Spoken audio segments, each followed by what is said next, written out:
This episode of FineScale Modeler's new product rundown features Trumpeter's new HEMTT and associated Patriot launcher, Eduard's limited edition Gloster Gladiator, the USS Lake Erie from Dragon, and P-47 markings from Thundercals.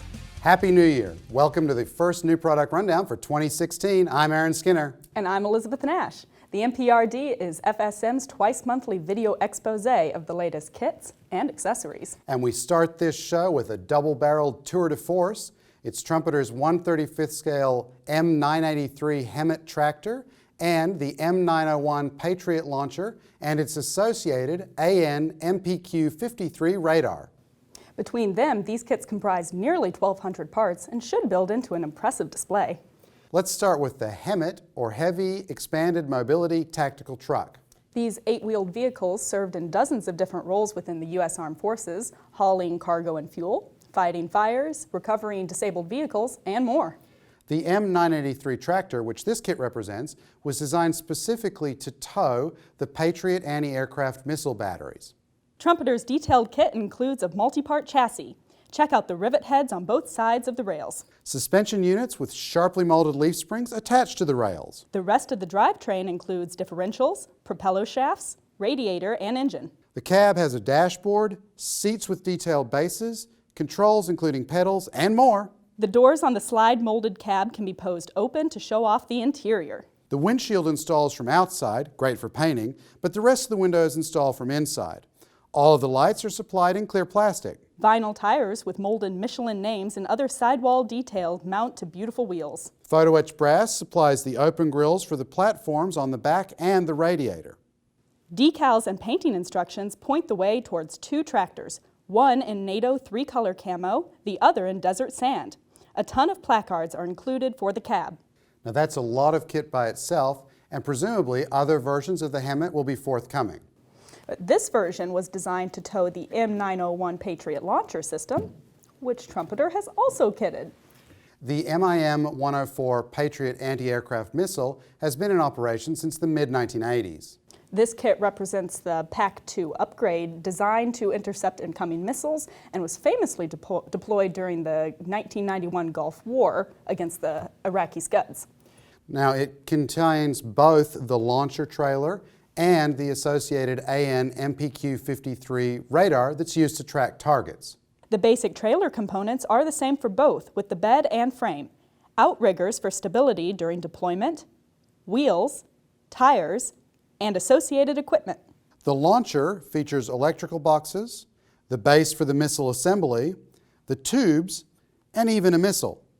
The fine parts for things like wiring, plumbing, and railings look terrific. The radar trailer comprises the main box for the unit with separate doors and hatches. Like the launcher, it's designed to rotate. The dish has nicely rendered surface details. Photo etched brass provides brackets and walkway mesh. Decals provide stencils and placards for both trailers.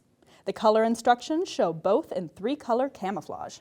There's a lot of elements between these two kits, and it should make for a very, very impressive diorama. Do you like models about gladiators? If so, then you'll enjoy this premium reboxing from Eduard. This time it's Rodin's 1/48th scale Gloster Gladiator with first-rate decal sheets and photo-etched metal details.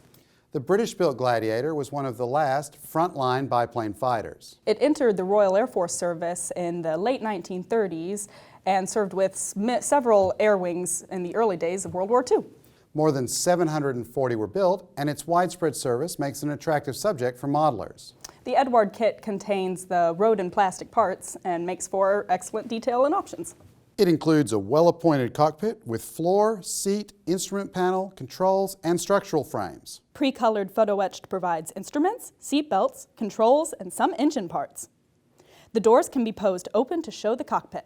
Up front is a sharp-looking Bristol Mercury radial engine with full cylinders, intake manifold, exhaust collector, and a 3-part cowl. The surface of the major airframe parts features fine panel lines and fasteners and restrained fabric over rib detail. All of the control surfaces are separate.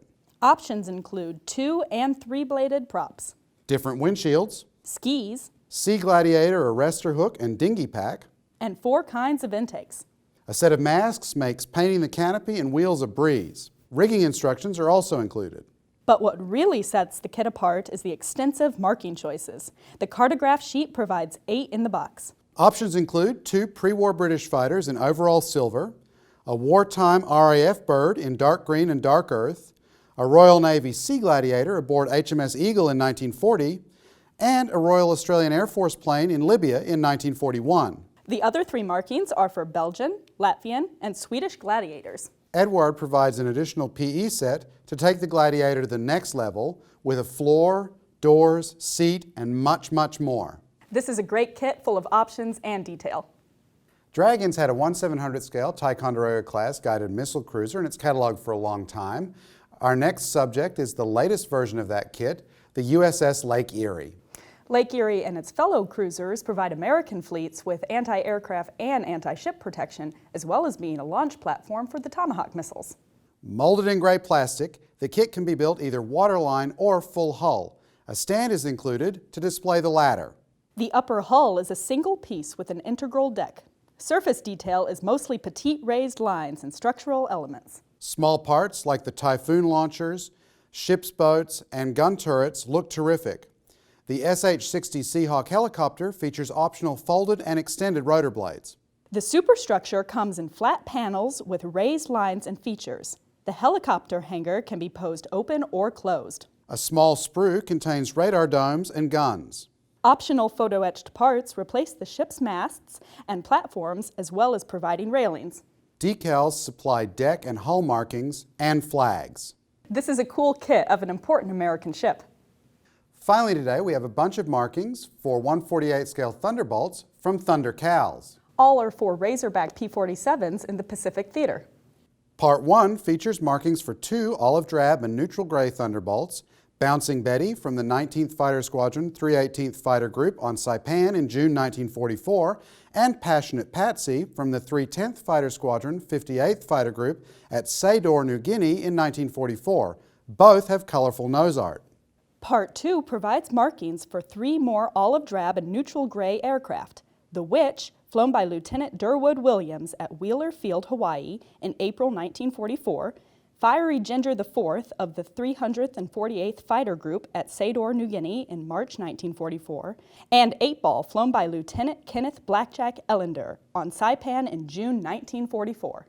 Part 3 has markings for 3 birds, My San Antonio Rose, an olive drab and neutral gray plane flown by Captain Leroy M. Caldwell with the 310th Fighter Squadron, the Natural Metal Slick Chick from the 311th Fighter Squadron 58th Fighter Group, and the Golden Gopher, an olive drab and gray aircraft of the 69th Fighter Squadron 58th Fighter Group.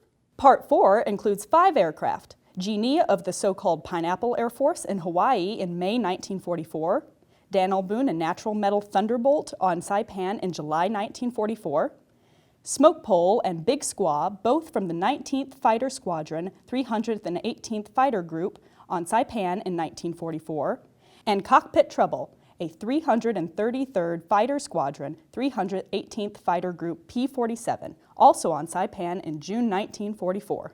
Sized for Tamiya's 1/48 scale Thunderbolt and printed by Cartograph, the markings have perfect registration and great resolution. The documentation with each set includes detailed painting instructions and information about each aircraft. These sheets offer an outstanding selection of markings for Pacific Theater P-47s and should appeal to all Thunderbolt fans. Look for a review of the HEMTT and Patriot in an upcoming issue of FineScale Modeler magazine. And you can see more new products in the February issue on sale now. Thanks for visiting FineScale.com. I'm Elizabeth Nash. And I'm Aaron Skinner. We'll see you next time. Bye. No. Just gonna flip it up, get all Fonzie on us. Pack of cigarettes right there.